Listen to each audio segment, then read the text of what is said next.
Ouçamos agora a palestra do reverendo Itamar. Além de ser pastor, todos viram que ele é cantor, não é? Um bom baiano cantor. Estamos muito felizes porque a Igreja da Bahia liberou para que ele estivesse aqui. A esposa dele está em Brasília, a serviço da universidade, por isso que ele está sozinho. Deus abençoe, pastor, com a sua palavra. Eu creio em Deus Pai Todo-Poderoso, o Criador dos céus e da terra. Creio em Jesus Cristo, seu único Filho, nosso Senhor, o qual foi concebido por obra do Espírito Santo,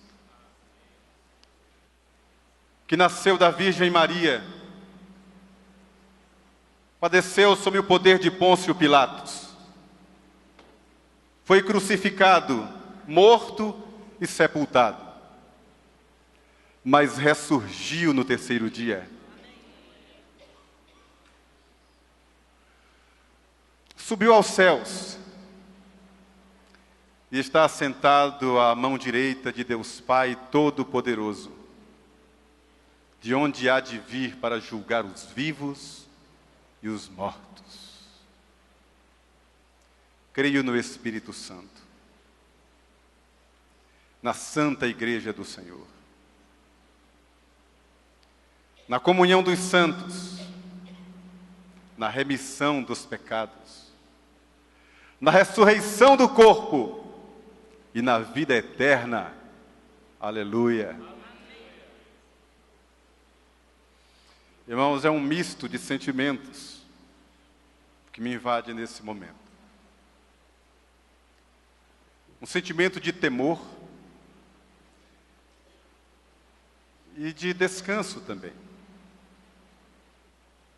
Temor por estar diante de Deus, diante dos meus mestres, de pastores queridos, que poderiam e deveriam estar aqui no meu lugar. Razão porque não tenho a pretensão professoral de ensinar a ninguém qualquer coisa. Mas o descanso também de saber que, estando diante de Deus, eu creio na instrumentalidade. Descanso na ideia de que Deus pode até mesmo me usar nesta noite para abençoar a sua vida. Então o combinado é o seguinte: a partir de agora, eu sou o seu pastor. Você é a minha ovelha. Você é o meu filho. Vou falar como se estivesse na minha igreja, com a autoridade que Deus me outorgou. E desejo que você, como uma ovelha obediente, abra o seu coração para ouvir a voz do Senhor. Através das linhas da minha fala, que Deus fale profundamente ao seu coração. É um grande privilégio para mim ocupar este púlpito, mas também uma grande oportunidade de poder repartir coisas que Deus tem falado comigo. No final deste ano, se Deus permitir, estarei completando 30 anos de pastorado. Também vou completar em breve 30 anos de casamento com a mesma mulher.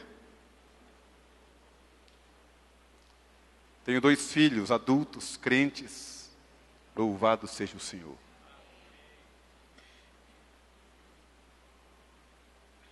Já fui pastor de igreja, cerca de 100 membros. Já fui pastor em uma igreja com 2.000, 2.500 membros. Hoje pastorei uma igreja em torno de 600 membros. Já passei pela realidade de vários dos irmãos que aqui estão. Sou pastor efetivo. Lido com ovelhas. Lido com conselhos. A mesma lida que os irmãos abraçaram. De modo que falar de determinados assuntos é falar de mim mesmo, é falar de você. Começo do meu pastorado, eu era ainda mais magro do que sou. Ali está o meu tutor. Por que tu me persegues?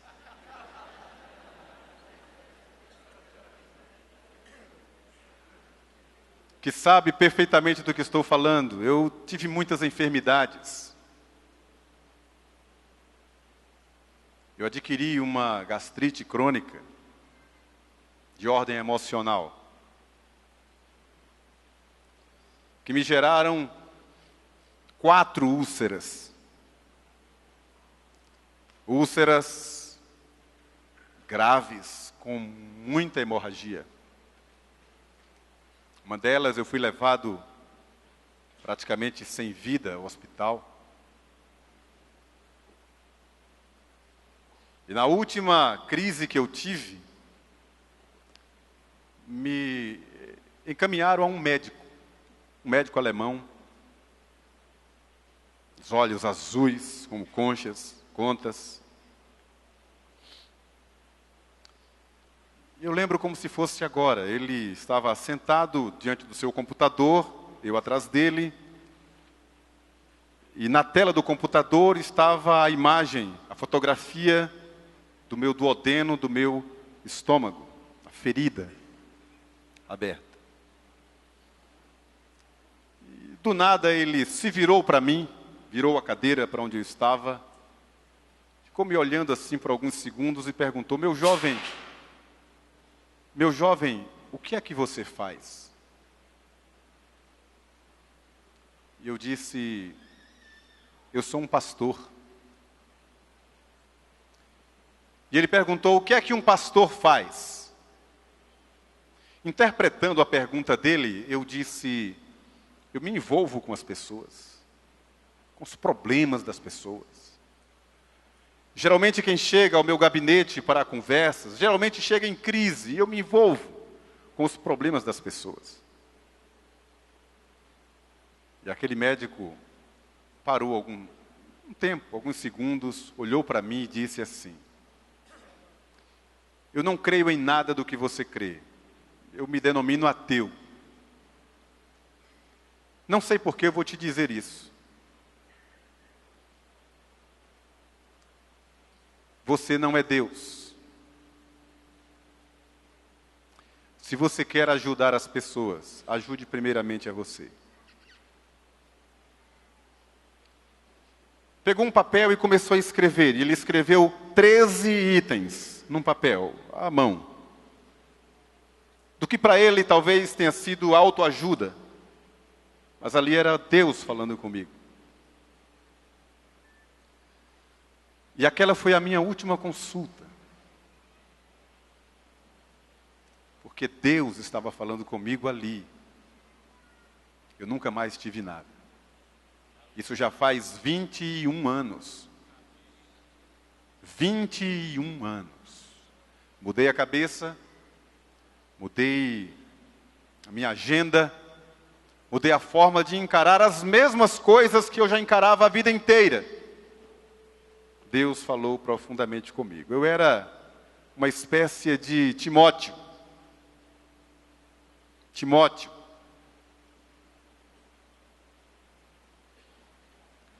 Pastor Valdeci falou sobre isso ontem, mas eu vou explicar um pouco mais. Abra sua Bíblia, por favor. Primeira carta de Paulo a Timóteo, no capítulo 4. 1 Timóteo, capítulo 4.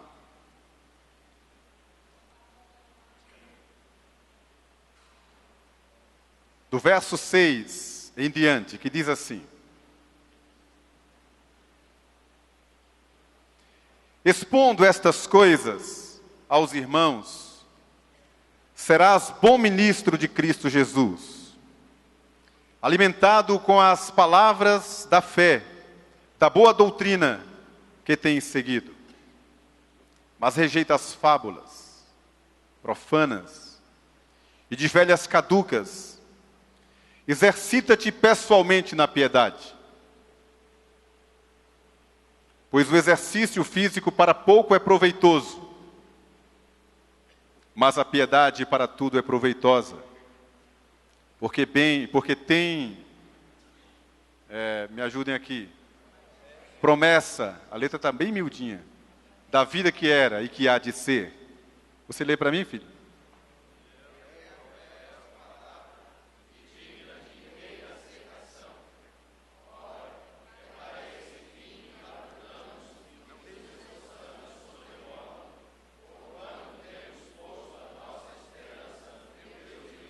Salvador de todos os homens, especialmente dos fiéis. Ordena e ensina essas coisas. Ninguém despreze a tua mocidade. Pelo contrário, torna-te padrão dos fiéis na palavra, no procedimento, no amor, na fé, na pureza, até a minha chegada. Aplica-te à leitura, à exortação, ao ensino. Não te faças negligente para com o dom que há em ti, o qual te foi concedido mediante profecia, com a imposição das mãos do presbitério. Medita estas coisas, e nelas sê diligente, para que o teu progresso a todos seja manifesto. Tem cuidado de ti mesmo e da doutrina. Continua nesses deveres, porque fazendo assim, salvarás tanto a ti mesmo, como a teus ouvintes. Amém. Obrigado, querido. O apóstolo Paulo, na sua segunda viagem missionária, passou por Icônio, Antioquia, Listra e Derbe. Ficou sabendo de um jovem piedoso que havia naquele lugar. Não tinha internet, Facebook, WhatsApp. A fama daquele rapaz correu na boca das pessoas. O nome dele era Timóteo. E Paulo o levou consigo para treiná-lo como missionário, mesmo sendo ainda tão jovem, aquele rapaz. Timóteo seguiu com Paulo e passou por várias cidades e testemunhou apedrejamento, açoite, discursos inflamados, grandes debates, conversões em massa, ações do inimigo contra a palavra profética, tudo isso. E chegaram até Éfeso. Naquele tempo, Éfeso era uma cidade estratégica. Roma estabeleceu ali um posto militar. Ampliou o porto. Modernizou para que recebessem muitas e muitas cargas. Pavimentou estradas, de modo que a cidade de Éfeso passou a ser uma cidade cosmopolita. Gente de tudo que era lugar ia para Éfeso. Reformou o templo de Diana, que era uma gordinha esculpida no meteorito, a quem davam os atributos divinos. O templo dessa deusa ficou conhecido como uma das maravilhas do mundo de então. Era muita gente naquela cidade. Ganhou o apelido de Luz da Ásia. E Paulo pôs os olhos também em Éfeso, entendendo que ali era um lugar estratégico para pregar o Evangelho. E ali ele montou um seminário, a escola de Tirano. E todos os dias pregava o Evangelho naquela cidade. Muitos se converteram. E ele treinou muitos missionários na escola de Tirano. Dentre eles, Timóteo. Cerca de 2 anos e um pouquinho mais depois, Paulo partiu para outra cidade e decidiu deixar Timóteo na igreja de Éfeso. Uma grande cidade, uma igreja sólida, muitos presbíteros. E Timóteo, ainda jovem, cuidando de uma grande igreja, de um ministério tão poderoso.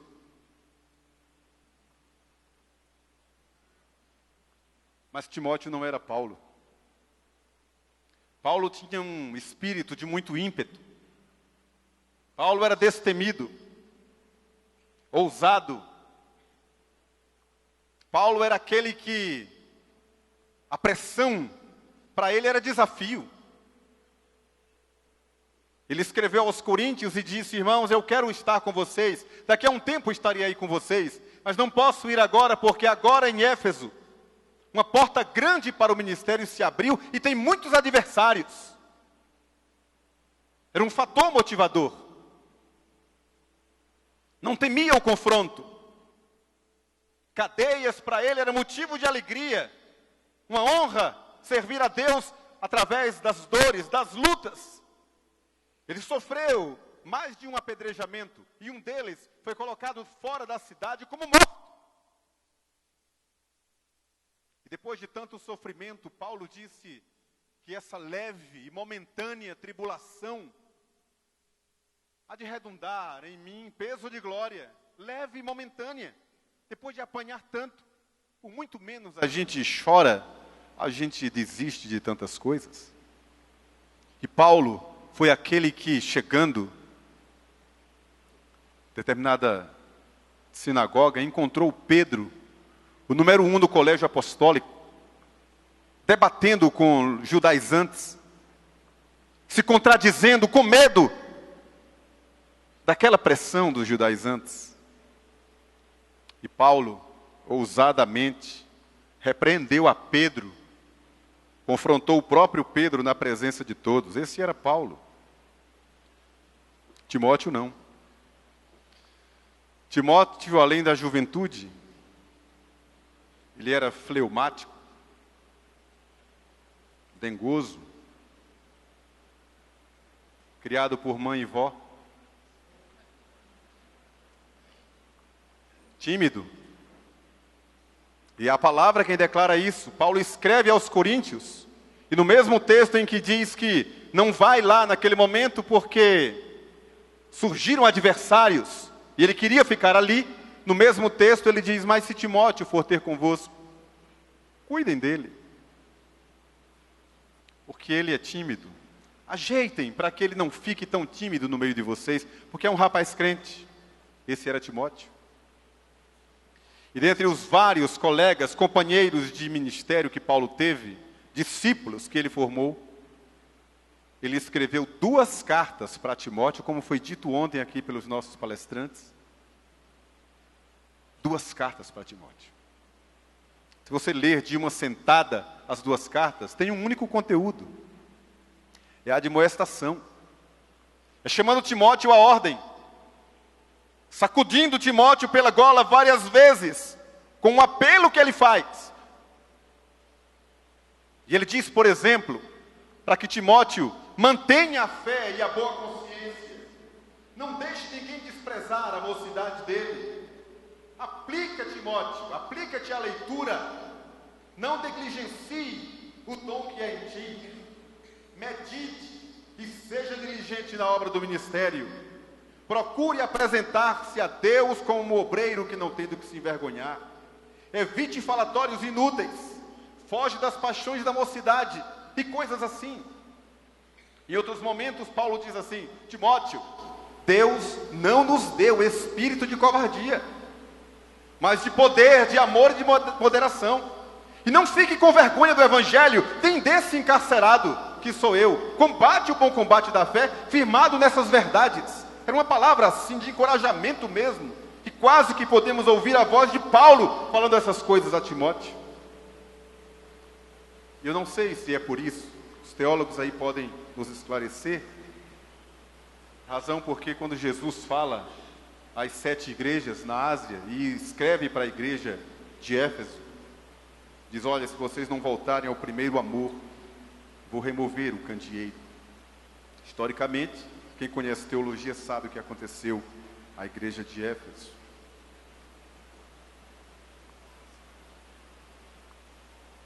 Dentre os vários conselhos e sacudidas que Paulo dá a Timóteo, vem essa expressão: cuida de ti mesmo e da doutrina.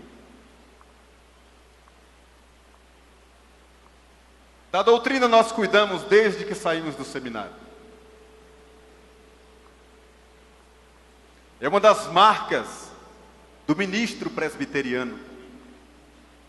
É ser ortodoxo. É ser leal, fiel às doutrinas presbiterianas, não temos dúvida. Fora um ou outro herege que tem no nosso meio.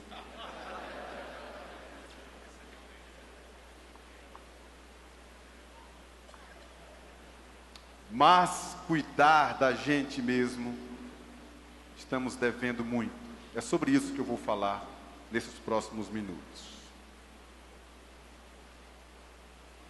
E para ser presbiteriano, vou falar 3 coisas. Primeiro, cuida de ti mesmo emocionalmente. Mas eu vou mastigar isso aqui. Eu não sei como é que funciona com você. Mas dia de domingo, por exemplo, eu chego em casa, depois de todos os cultos, visitas, aconselhamentos, palavras, tudo o mais, e não consigo conciliar o sono, porque o metabolismo está aceleradíssimo.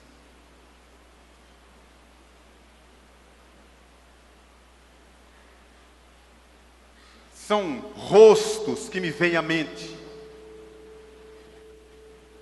nomes de pessoas, de situações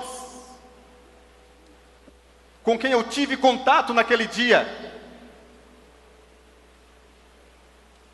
As crianças que estão em perigo. Eu lembro daqueles jovens que irresponsavelmente vivem à margem da estrada, à beira do precipício, e me vêm os nomes deles, rostos.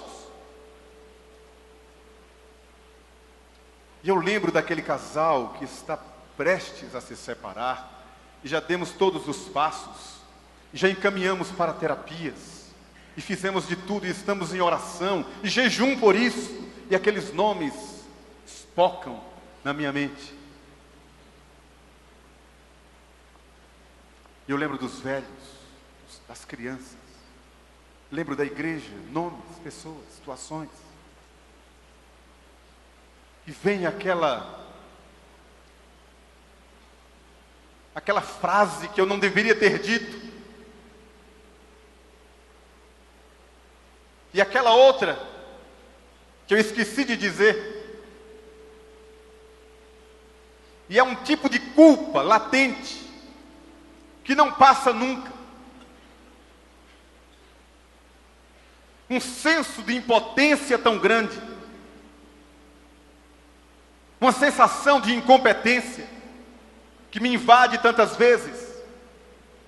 Diante de tantas demandas, de tantas ovelhas, desde aquelas que estão no meu aprisco e de outras, tantas outras, seja de outras igrejas, de lares que não fazem parte do nosso rebanho, de irmãos e irmãs, pastores, colegas, vidas que são ovelhas do nosso pastoreio. E vem então uma soma de pendências, de visitas, por mais que você faça, por mais que façamos, ainda tem tantas outras por fazer, tantos acompanhamentos, tantos aconselhamentos que não pararam ali.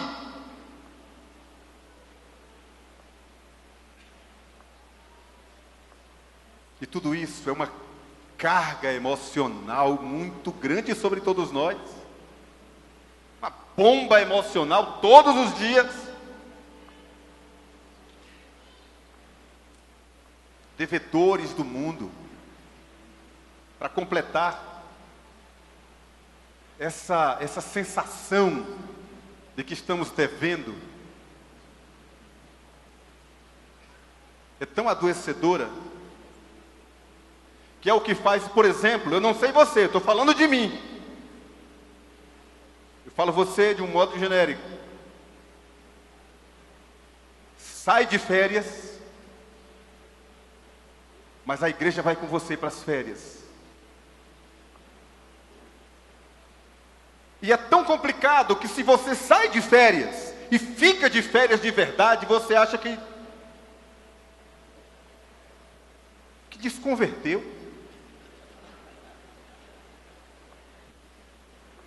Tem pastores que dizem que vou sair de férias e Deus me ajude, que eu vá para um lugar onde eu não possa encontrar um crente. Para muitos pastores, férias devia ser um lugar pagão, onde ele não fosse conhecido. Até porque você sabe, a gente vai à praia, chegando lá encontra o irmão, sempre encontra. E o irmão não encontra Itamar, ele encontra o pastor Itamar. E ele não se manca de que eu estou ali para curtir. Ele vem para se aconselhar, contar a vida dele na praia, até no cinema, passando o filme.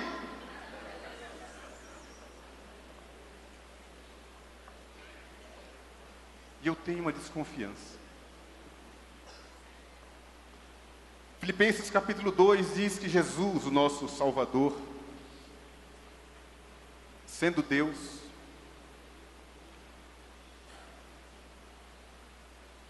ele se despiu, tornou-se homem e foi reconhecido em figura humana, aparência humana, condição humana, realidade humana, limitação humana, porque a nossa doutrina nos ensina isso. Ele foi verdadeiramente homem e disse isso, sendo Deus. Mas nós não, é o contrário. Nós somos homens, somos humanos, limitados, imperfeitos, pecadores, mas nos ensinaram que somos semideuses. E nós abraçamos esse personagem, de que não erramos, somos impecáveis. As ovelhas olham assim para nós, esperam que sejamos assim, e nós agimos assim tantas vezes, alimentando essa falsidade, essa presunção de uma divindade que é pecaminosa. Deus nunca requereu isso de nós. Nós somos vasos, somos instrumentos, a glória é dele. Tudo que é operado na vida da igreja de bom é obra do Senhor, não é nossa. A pregação do Evangelho é obra do Senhor pelo Espírito Santo. Quando alguém se converte, quando alguém é advertido, quando alguém é edificado, é corrigido, é orientado, é tudo obra de Deus. Você é só um instrumento. Não cresceu ou diminuiu mais por isso. A nota que todos nós recebemos é sempre a mesma: servos inúteis. E essa ideia de semideuses, sei lá, inscritos no hall lá do Monte Olimpo, alguma coisa assim, é que faz com que a gente não saiba lidar com as ovelhas que sentem a mesma coisa que a gente sente. Pastores que não conseguem falar a verdade no seu púlpito, despir-se diante da sua igreja, para que as pessoas saibam que ele também é pecador, e que está lutando contra o pecado, está vencendo o pecado pela graça de Deus. É uma ovelha mais velha que vai adiante, conduzindo o rebanho pela graça de Deus, que é o único pastor. De modo que essas sensações todas têm adoecido os pastores, que carregam um fardo muito grande.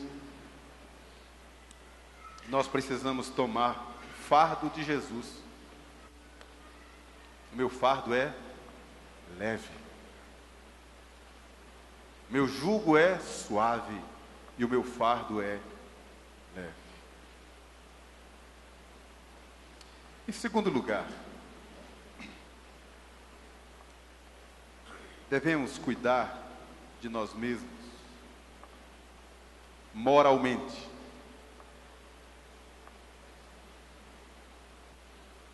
O apóstolo Paulo disse a Timóteo: foge das paixões da mocidade.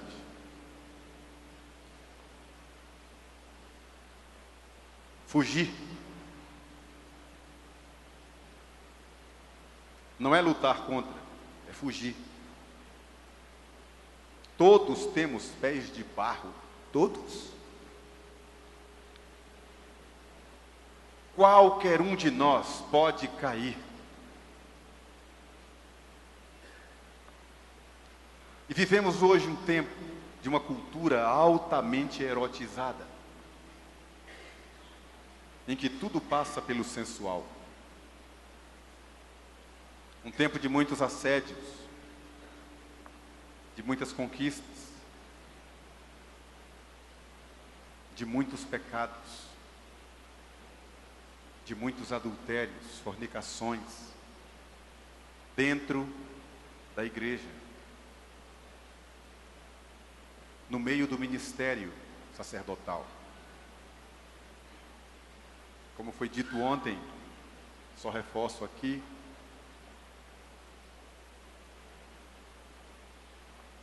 eu tenho já vários anos para cá, tenho cuidado de pastores, ouvido coisas espantosas, confissões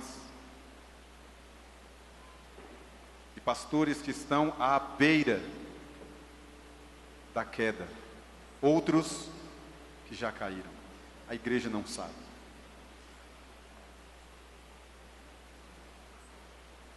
Alguns anos atrás, não muitos, algumas práticas eram próprias de homem. Só como exemplo, fumar. Era uma prática do cowboy americano, do homem, do macho, do conquistador. Pais de família não deixavam suas filhas aderir à prática do fumo.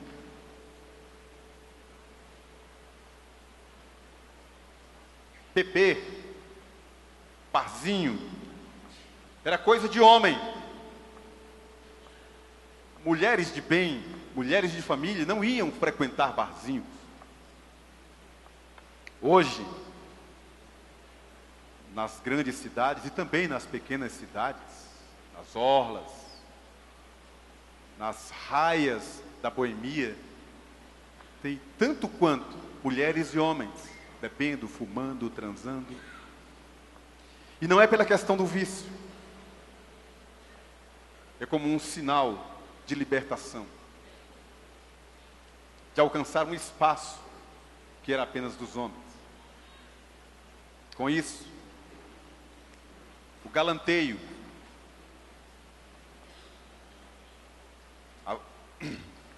estou procurando outra palavra mais antiga, não estou achando. Paquera é suave, eu queria outra. Mas eu vou dizer as mais novas e a gente vai entender. Estar em cima do outro, através de uma cantada, flerte, essas coisas todas aí, estar em cima do outro, era coisa de homem. Hoje, são as mulheres que estão partindo para cima. Eu li recentemente uma matéria na revista Época, a vez delas, e a frase que se seguia era: agora elas dão em cima. E não poupam homens casados, nem pastores. O que se diz é que se alguém tem uma aliança no dedo, ou tem um compromisso com alguém, é casado, é melhor ainda. Porque é alguém que vai manter sigilo, é alguém que vai guardar segredo, é alguém que se preserva, se cuida. Estão dando em cima dos pastores, mulheres que frequentam a igreja, que vão para os aconselhamentos, para os gabinetes, presentear os seus pastores, conquistar os seus pastores, com palavras, com sedução. E aí entra o segundo item que eu anotei aqui. Primeiro, um tempo de muito erotismo, em que tudo passa pelo sensual. Somado a isso, o nosso tempo é um tempo de isolamento, em que as pessoas estão vivendo para si mesmas, nos seus claustros, E o isolamento promove múltiplas carências. Carências afetivas, carência no lar, carência na igreja. E pastor, parece ser um personagem altamente afetável. Perdoem-me, permitam-me a franqueza. E muitos gostam do incenso. São vaidosos, orgulhosos, como foi dito ontem aqui. Deus tenha compaixão de nós. E quando ouvem aquele elogio, que bem que faz para a sua alma. E logo no início parece ser apenas um elogio,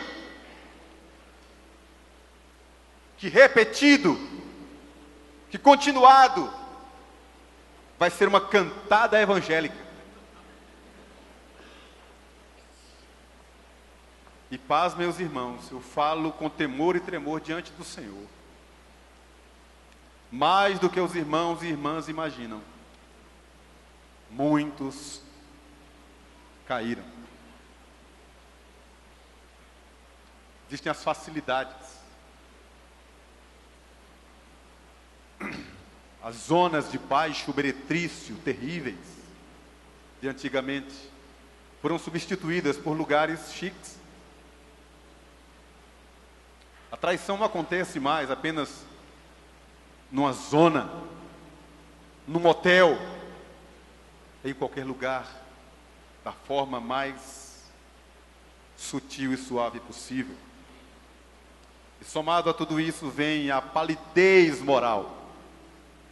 A palidez moral de coisas que não chocam mais. E então aquele drama, o peso do pecado, a feiura do pecado, a gravidade do pecado, vai passando bem pálido, bem diluído na mente de muitos irmãos que não imaginam a perda que é abandonar o sagrado ministério. Eu quero dizer para você, cuide da sua vida moral. Porque excelente obra é a obra do ministério. Nada substitui o seu chamado. Por um momento de prazer, por um momento fugaz, quando Deus tem uma coroa imarcessível para nos dar. Vigie, meu irmão. Especialmente os homens. E eu finalizo esse item dizendo uma coisinha básica. É bom que se diga, é melhor chover no molhado do que não ter chuva.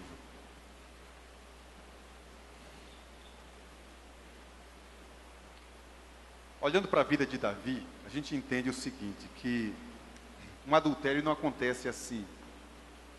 Estou bem com Deus, bem com a minha mulher, bem comigo mesmo. E aí saio de casa no dia, dia 9 de agosto. Um dia qualquer. Saio de casa e então eu tenho a ideia, ou acontece abruptamente e eu tenho uma relação, um caso com a mulher. Geralmente é fruto de uma sequência sutil, complicada, que vai engolfando a pessoa no pecado. Foi assim com Davi. Você estudar a vida de Davi, não foi ele apenas olhar para a mulher e desejá-la e mandar buscar para que tivesse uma relação com ele. Não foi assim. É uma sequência. A vida inteira dele, inclusive. Eu escrevi um livro sobre a experiência dele com Mical. Eu mesmo fiquei assustado com o que eu mesmo escrevi. Então, a irmã sai de casa para o trabalho.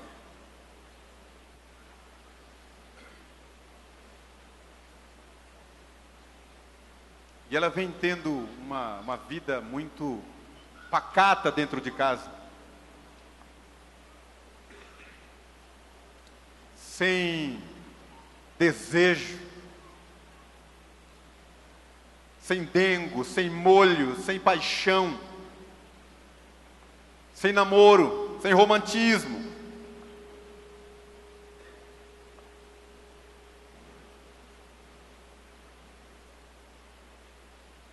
E lá no trabalho, Satanás levanta um garotão, uma pessoa do trabalho, e chega determinado dia e diz para aquela mulher apenas o seguinte: bom dia, ou boa tarde, ou boa noite, não sei. Aí diz assim: olha, esse cabelo ficou bem, combinou com a senhora, com o traço do rosto, o cabelo assim, ficou legal assim. E ela diz: ó, obrigado. E só isso. Não há qualquer abordagem pecaminosa ali. É só um obrigado, mas ela gostou de ouvir. Todos nós gostamos. Faz parte da natureza humana. E aí ela corta o cabelo diferente. E chega no trabalho, aquele cidadão nota que ela cortou o cabelo e pintou diferente. Colocou um tom acaju.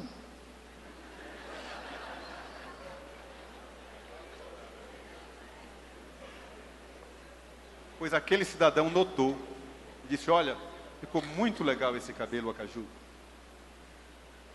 Ah, obrigado. Chega em casa, primeiro o marido não nota que está preparando o sermão. E quando nota, se nota, pergunta: quanto é que foi isso aí, hein?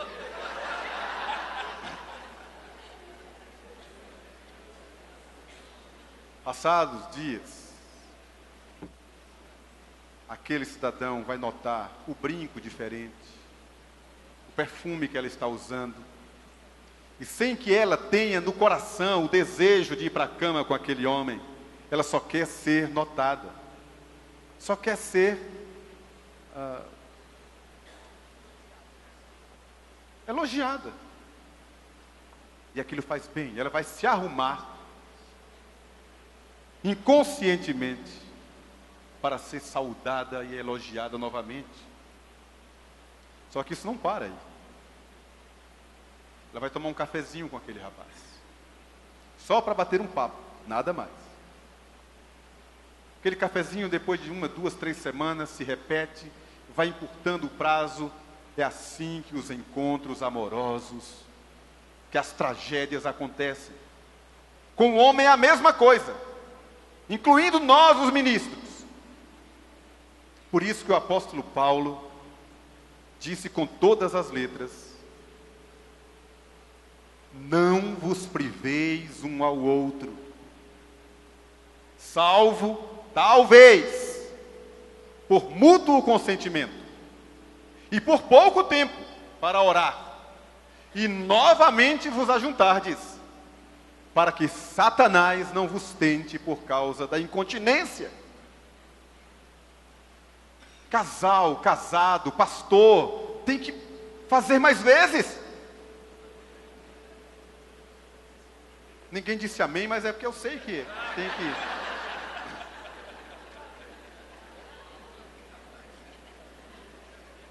Não é só um mandamento, é um mandamento, mas é salvação para o nosso casamento. Eu dei uma palestra, eu não vou falar muito sobre isso, não, que leva tempo, só vou citar. Eu fiz uma palestra lá na igreja e eu disse assim: eu vou falar só para mulheres casadas. E eu vou falar o seguinte: eu vou falar para as mulheres casadas se prevenirem com seus maridos. Eu vou falar para as mulheres do ponto de vista do homem. Eu como homem, como é que um homem vê uma mulher? Mas só venha se você não tiver besteira para ouvir tudo. Só venha se você for casada e estiver pronta para ouvir. Essa mulherada comentou todos os arredores. No dia a igreja estava cheia de mulher. Quando eu olho do primeiro banco, minha sogra.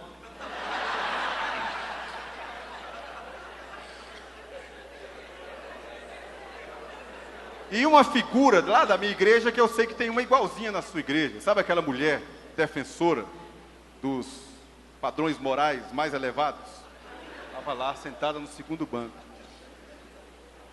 E eu dei a palestra, e eu disse: a maioria das mulheres casadas é idiota. Me olharam assim. Disse: minha irmã, seu marido tem quantos anos? Ele é jovem? ainda dá no couro, ainda tá jogando duro, ainda chega junto, ainda faz. Então é o seguinte, quanto tempo ele passa sem fazer sexo com a senhora? 1 mês, 2 meses? Então, minha senhora, ele deve estar ejaculando em algum lugar. Porque o homem é assim. Aí eu disse como é o homem, pelo menos no padrão que a ciência estabelece. Isso me deu um problema depois. Mas enfim, alertei as irmãs. Está gravando, não vou falar umas coisas aqui não. Quando chegou no carro, a minha sogra disse: onde foi que você aprendeu tudo isso?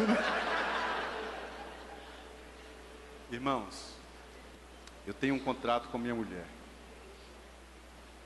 Antes de viajar para qualquer lugar, a gente resolve a nossa vida. Para que eu viaje bem molinho, bem molinho, bem molinho. Para o bem do nosso casamento. Porque eu sou um homem. E muitas irmãs, mesmo sem malícia, acham que pastor não é homem. E é. Viajei recentemente, fui à Coreia. Passamos 17 dias.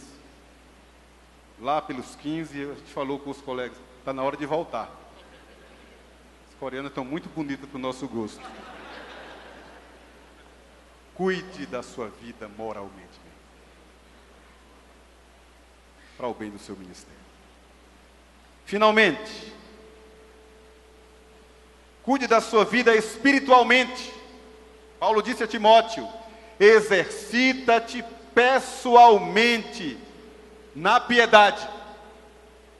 Piedade é respeito ao sagrado. Piedade é levar as coisas de Deus a sério. Piedade é nutrir e desenvolver uma paixão pelo Senhor. Não falo no sentido pejorativo da palavra, que a gente procura diferenciar de amor. Falo no sentido da intensidade, da busca, como alguém que tem sede, como alguém que tem fome.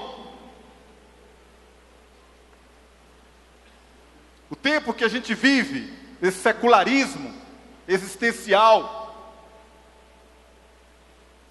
nesse ativismo que atinge a todos nós, não nos promove o espaço para a meditação, que já não é da nossa cultura.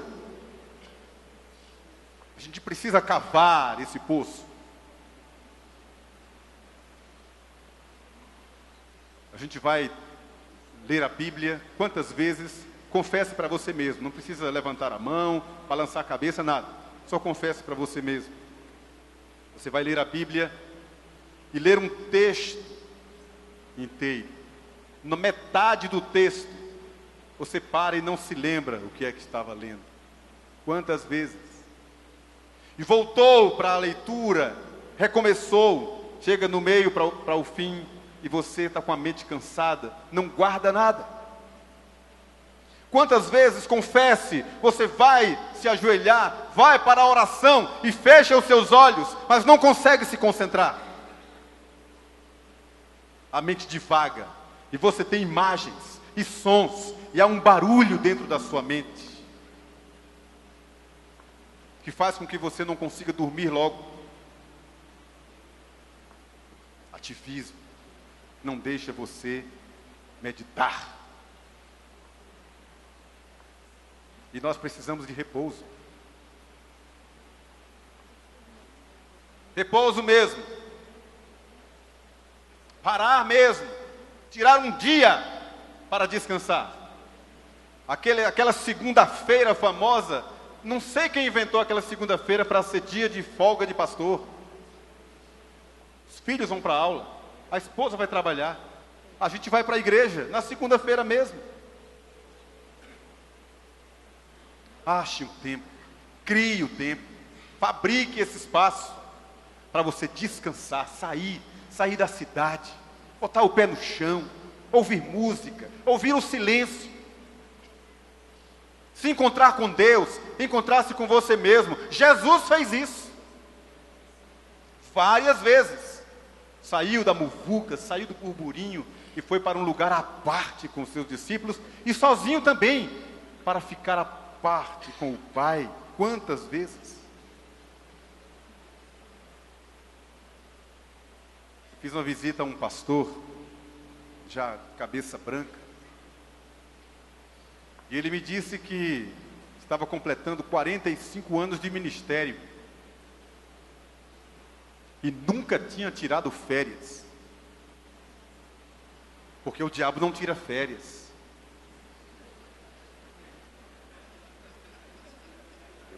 Confesso que coçou assim a minha língua. Eu queria perguntar para ele se ele dorme também, porque a angeologia que eu conheço não me permite afirmar que os demônios ou o diabo dormem também. Onde fica a soberania de Deus? Eu sou pastor numa igreja histórica, a Igreja Presbiteriana da Bahia, Igreja da Mangueira. Agora em abril vai completar 144 anos. É muita história. É a terceira igreja mais antiga do presbiterianismo no Brasil. Só quem não foi pastor lá foi Simon. Mas todos os demais missionários que chegaram foram pastores lá, Chamberlain, Kolbe, Vadel, Schneider, etc. Igreja densa, cheia de história e de problemas também. E eu quero confessar um negócio para vocês e deixar como uma mensagem para você pensar. Alguém precisa falar isso que eu vou dizer.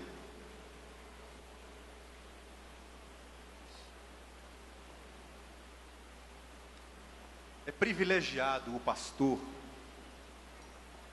que no dia da reunião do conselho pega o seu carro e vai para a igreja, para a reunião do conselho com alegria e paz no coração. Tendo ali uma reunião de amigos, que vai discutir as coisas da igreja em paz. É privilégio de poucos. O que a gente encontra na nossa igreja, e eu ando o Brasil inteiro, são histórias e histórias, disputas, de ruindades, de conselhos compostos de homens, sejam pastores e presbíteros, muitos deles inclusive nem crentes são.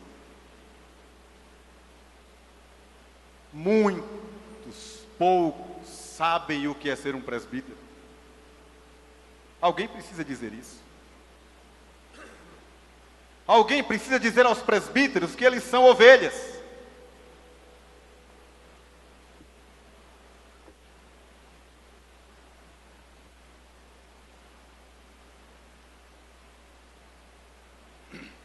E quantos de nós gemem por causa dos seus conselhos? Por causa daquelas reuniões a portas fechadas?